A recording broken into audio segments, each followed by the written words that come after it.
Next up, we have our panel on new revenue pipeline, how to effectively monetize HTML5 games. Good morning. Thank you. Right, so welcome to the panel. This is new revenue pipelines, where we're going to be hopefully talking to you about, essentially the nuts and bolts of how you can actually make money making web games, right? So with us to do that, we have the inimitable Rafael Morgan from Crazy Games, which is one of the world's biggest and arguably best web games portals. If you say so, yeah, I can only agree. But who are also now creating huge success in mobile. We have Gustav from Pixel Federation, who are a developer and publisher of hit free-to-play games and experts in transitioning from successful mobile to web publishing. Fair enough? Yeah, correct. Thank you. We have Alex from STYNGR. STYNGR, who basically specialise in the integration of and low-friction licensing and monetizing premium music content in games and on other platforms. And Elina from Quicksave, who are developers of web games and playable ads, but have a really broad understanding of all of the options in the area, including moving into AI at the moment. Sorry. And then finally, I'm Chris Kempt. I have a long history in games. I actually released my first one in 1996. I'm passionate about web games. I fell into mobile after that, but I'm very pleased to say that I've been helping Addicting Games for the last few weeks to figure out their new direction, which is one of the longest running web games portals. And so there you go. So now we can move on to my questions. So, Raf, let's start with you. So basically, could you set this up by just giving us a very brief overview of the kind of landscape and basically what you see as the options for monetization in web games at the moment? Well, it got much more mature in the recent years. Like I was just talking about in-app purchase being one, which was something that a lot of people had doubts. But I think it became. And then it just became more mature over the years. I mean, historically we've been always like ad-driven. Like, we have banners, interstitials, and rewarded video being actually quite important. But now we start seeing there's a bunch, all the payment providers like Xolab, Charge, they all have web shops. So we start having a parity with mobile, which has been quite remarkable to see. We also have tools like STYNGR, which is also pretty nice, working at a new layer of monetization. So we have more and more options for a web game actually to monetize, right, the user. And I also feel like there is, I would say, better. I think the most important thing, the UX is start becoming more and more important for the web in terms of monetization. Because before you would just shovel ads in the user, and it would just harm your long-term retention. And now I think people are being more cautious about figure out how do I monetize a web game. Right? Crazy Games provide a bunch of guides where you can actually look up if you go to the developers page, and we can guide you through how you can better monetize your games as well. So thanks, Raf. So basically, who would like to start by digging into that? Gustav, perhaps we could start with you. Of the opportunities that Raf just mentioned, which is front of mind for you? What's working best for you? Yeah, to me, the whole thing is, it's your chance to reclaim part of your revenues without having to pay 30%. Not the whole thing, but it helps. And it helps also with marketing when you think about it. For us as a company, we feel in general, it's a nice revenue source. So just to give you a little bit of a context, on two of our biggest games, we have browser version for both of them, and it brings something like 10% of revenues to each of that. So I wouldn't say we wouldn't live without that, but it's nice, steady, and predictable revenue for us.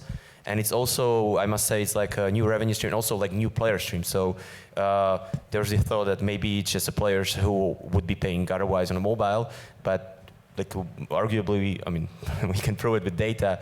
It's a players that we otherwise wouldn't be able to get. So it's also like new market for us. So that's what we really appreciate. I also must say that it might not be true for all the games, but our games, like Tycoon games, they are even better on a bigger screen too, right? So it's our chance to go to bigger screen with the easiest possible way. And the monetization, like playtime, everything is really different, but we really love this opportunity. Yeah, we actually, just to add it, it's funny because we wrote some really big projects to crazy games in the web, and we actually get to see, even hear the developers saying like, oh, actually playing on the web, it feels right to my game, because you have a bigger screen if you're playing on the desktop, you go out of the mobile, so the experience is better even, so Yeah. which is nice. It's just less crowded, right? And it for our audience, it's also really suiting their lifestyle, right? So it's basically people working at their jobs, right? And they will just having their next step playing our game from time to time instead of watching YouTube video or something like that. So we like to be part of their relaxed part of the day. Let's put it that way. Yeah. Okay, so before we start diving into the details, perhaps Alex and Lena, can you just add anything to that or a little bit? Yeah. So actually, the fact that in-app purchases are kind of rising in the web is also like the regulatory environment for that has improved in the recent years. It was only late 24, I believe, when.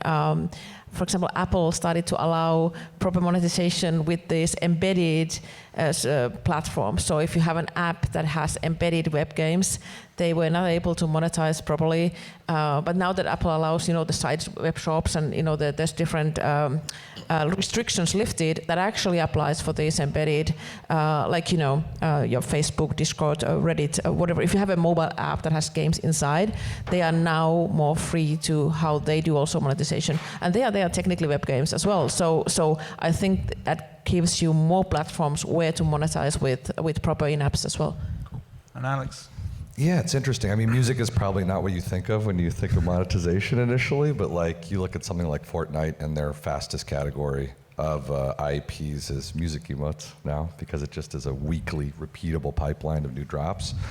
And I think it's actually quite symbiotic. Like you look at the music industry, and we're a joint venture of the labels, right? So they are just interested in distribution. They really want to reach more folks, specifically in Gen Alpha and Gen Z. And the web is exploding, right? It's exploding for this enormous group of users. And they may not do other things like have a subscription to a DSP. So there's really interesting ways that we're using music to lift ad metrics, and there's really interesting ways that we can do it with IP. So yeah, just to add, right, super cool that he's here. Like you see the thing of like big record labels to get their music through web games as well, similar to .com companies like Reddit or YouTube actually looking at the web and validating what's happening. So this shift is real, right? So it's having time. Cool. So before we move on to the details, I just want to do a quick show of hands. So who in the room is actually either building or interested in building web games at the moment, and for commercial purposes, not just as fun? Okay, so yeah, that's pretty good, right? So yeah, you should also be tapping up Rafael after this. But yeah, so I wanted to move on to some of the details. So first, the elephant in the room, Elina. Is Web3 still a thing? Will there be a Web4? Yeah, sure. So first of all, I was just yesterday talking to someone who was explaining their platform that was helping companies to monetize the UTC content. And the way he explained the platform and what they do, my first question was, so you're building this on blockchain, right?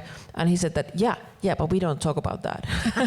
So I mean, because it was obvious for me, like we built 2 games on different blockchains, and that the kind of mechanics that he was describing would be easier to do with blockchain. So I think there are certain use cases where it makes sense to use that as a technology, but it's not something that you should just slap onto everything, which was kind of the hype at a point.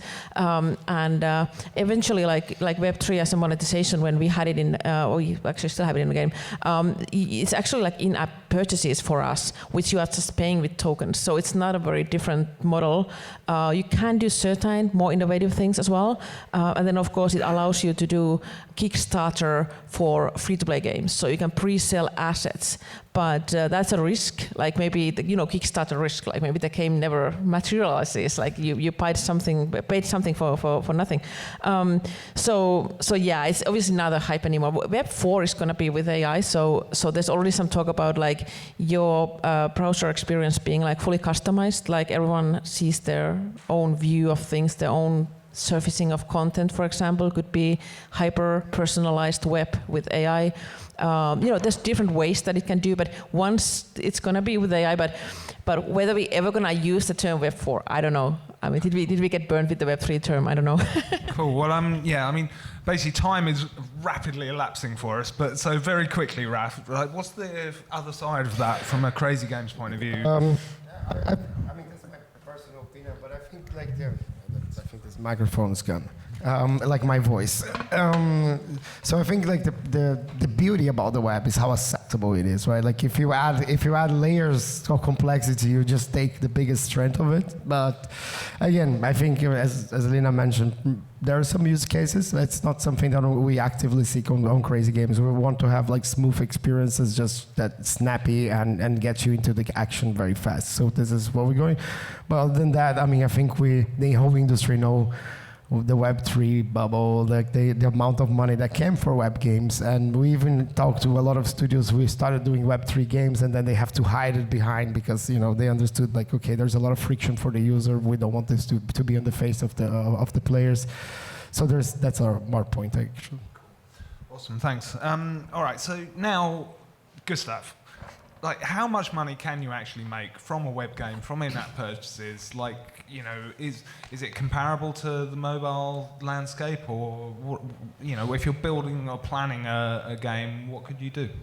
Yeah, I mean, like as mentioned before, like we never really went through like the 10% of what we make on mobile. But to give you a context for us, like we just in the partnership we did with one of the porting companies, we just celebrated first mil on one of our games, right? Which is it's a decent amount of money, I would say. And again, like that's a revenue we wouldn't be able to get to anywhere else. So we really like the opportunity. And I feel like my personal goal is to do maybe 20% eventually, like through partnerships with other companies to distribute also elsewhere. So far we did only ourselves. But there's a lot of channels to distribute those games. So I strongly believe that we could do more. Like at 20%, that's decent, I would say. Drop our move upstairs. Okay. Sorry, I thought you were going to chip in. All right. So moving on, Alex. I mean, yeah. So can you explain the music opportunity a little bit more in sort of terms of like, basically planning a business? Why should they be talking to you? Yeah, music is interesting. It's, we power like Roblox, on the B2B side, we power like Roblox and the Java side of Minecraft, and we get some really interesting, web and mobile learnings out of those platforms. And the metrics that move with music are engagement. So you see session length, session frequency, they go up 20 to 200%. These are like great metrics for ads, right? But user acquisition is bonkers. It's really rough. So you have like SEO masters like crazy, and it becomes a very attractive distribution system where you can get something like a drop from a major artist, a song that's coming out in a weekly pipeline from a Warner or Universal, and then you build an environment around it, and you have this pipeline. You have something that's really interesting for users who are attached to that artist, and you have branded IP in a way that's like not really being used in the way that it probably should be used. Cool. All right. So we are running short of time. So we'll break from this for a sec to just say, has anybody in the audience got any specific questions for the panelists? Hands up. Yeah?